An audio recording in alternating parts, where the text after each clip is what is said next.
The wind howled through the broken windows as I stepped cautiously into the abandoned asylum. My heart raced, my flashlight quivered in my hand, and the sense of unease tightened its grip around me.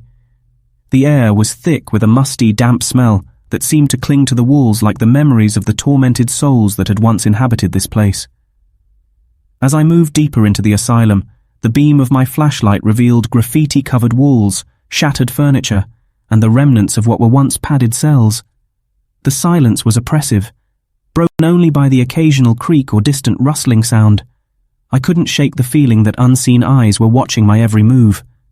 My footsteps echoed down the narrow corridors, and the shadows seemed to dance and twist, playing tricks on my mind. It was as if the darkness itself was alive, shifting and morphing in response to my presence. I swallowed hard, trying to quell the rising fear that threatened to engulf me. Turning a corner, I stumbled upon a shattered mirror hanging crookedly on the wall. I stared into it, my own reflection staring back at me, distorted and fragmented. But as I looked closer, the reflection seemed to twist, contorting into a grotesque visage that sent shivers down my spine. I tore my gaze away, my heart pounding in my chest. A soft whisper drifted through the air, barely audible but undeniably present. "Get out," it hissed, a faint, chilling breath against my ear. I spun around, my flashlight casting wild beams of light, but the corridor was empty.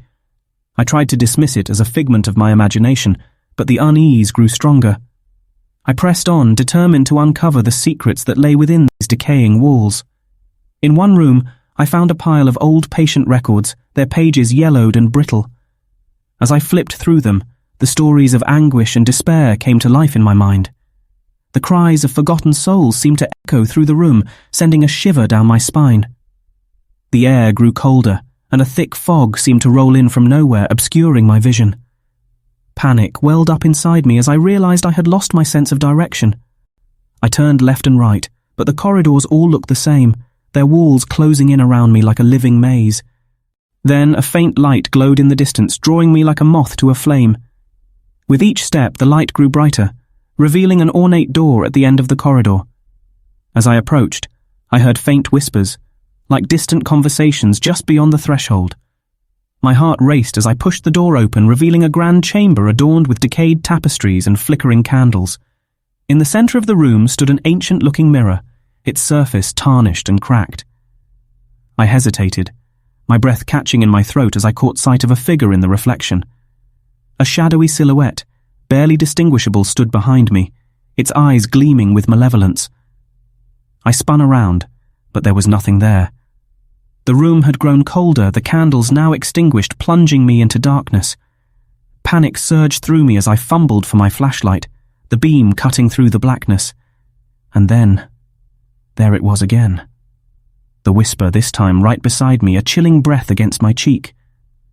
"Join us," it murmured, a chorus of voices layered beneath the words, each one more desperate and tormented than the last. I stumbled back, my heart racing, my mind a whirlwind of fear and confusion. Without thinking, I turned and ran, blindly retracing my steps through the twisting corridors, my flashlight casting erratic beams of light. The asylum seemed to close in around me, its walls shifting and twisting, mocking my attempts to escape. I could hear the whispers growing louder, a cacophony of tortured souls begging for release. And then, just as suddenly as it had begun, I burst through the shattered entrance, the sunlight blinding in its intensity. Gasping for breath, I collapsed onto the overgrown lawn, my pulse pounding in my ears. The asylum loomed behind me, its windows like hollow eyes staring out into the world. As I looked back, a faint figure appeared in one of the windows, its gaze locked onto mine, the same malevolent eyes I had seen in the mirror. With a shudder, I turned away, stumbling to my feet and fleeing from that accursed place, the whispers still echoing in my mind. To this day, I can't shake the feeling that something followed me out of the asylum, that whatever darkness resided within those walls had latched onto me, its presence forever etched into my soul. The abandoned asylum's secrets had consumed me, leaving me forever haunted by the horrors that I had dared to uncover.